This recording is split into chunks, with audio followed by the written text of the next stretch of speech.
There are complicated times ahead for Mozambique. The country recently held a presidential election in a tense climate amid accusations of fraud. The official results showed the ruling party extending its 49-year-old on power and its presidential candidate Daniel Chapo winning 71% of the votes cast last month. Independent candidate Venancio Mondlane came second, but he has dismissed the outcome as fraudulent. What consequences will these developments have on the stability of a country rich in gas resources but very fragile? To find out more, I'm joined from Oslo in Norway by the expert Carmeliza Rosario, researcher at the CMI. Carmeliza Rosario, hello, and thank you for joining me on Business Africa. So what does the election outcome mean for the stability of Mozambique? Well, this election outcome, more the controversy around the outcome than the outcome in itself, and the fact that we cannot trust the results is not good for the stability of the country. We already had a run of instability last year, but it's not surprising. But people are on the streets. They will continue to be on the streets, as it looks like for now, until some kind of satisfactory result comes out of it. What is satisfactory is still unknown, but what is important is people want to be heard. The youth wants to be heard. The middle class has joined in. Several professional classes have joined in. We have seen some leeway and some change in the police attitudes, but it is very class-based. So they have been showing restraint around the middle classes, some of the middle classes, but they have been very violent towards the poorer classes in the rural areas.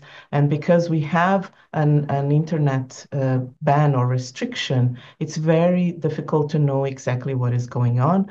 But the medical class is reporting and the lawyers are reporting and supporting. So we have some information coming up.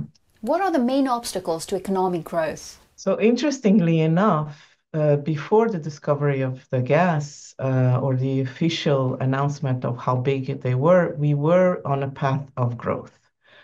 We have internal and external reasons for this. So the external reasons is that there is a recession. There has been a recession in the world. And of course, Mozambique as a poor country has been affected.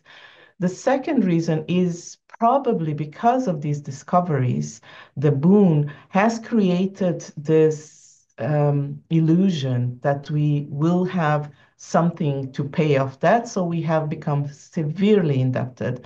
And in that sense, and we have a major scandal, which is the hidden debts. And this has created an additional stress on top of the international economic stress that we have. Now we have this insurgency in the north of the country, and that has delayed even more any projections for the gas production. And we are too much dependent economically, or we have had this strategy of being too much dependent on these extractive industries. And of course, that is not good for the economy. We import everything, we produce very little. So it is that this strategy is not working, definitely, for our growth and development. Then what should be the way forward for the country? Is it industrialization? Mozambique is not a country that is not industrialized. Mozambique is a country that has been deindustrialized.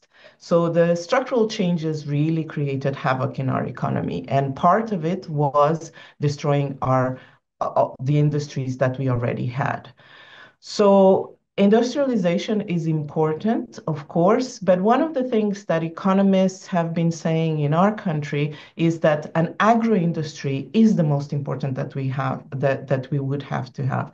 So we need to take agriculture seriously. We need to make sure that we that our producers, the households that are producing, are productive and they are able to feed themselves, but also produce for the country. Another thing would be diversification of the economy. So we have to be less dependent on imports. We need to be more self-sufficient. We need to have reserves in dollars, and of course that is not suitable for a poor economy. So more self-sufficiency, less import, and of course continuing with our exports and really not being dependent on these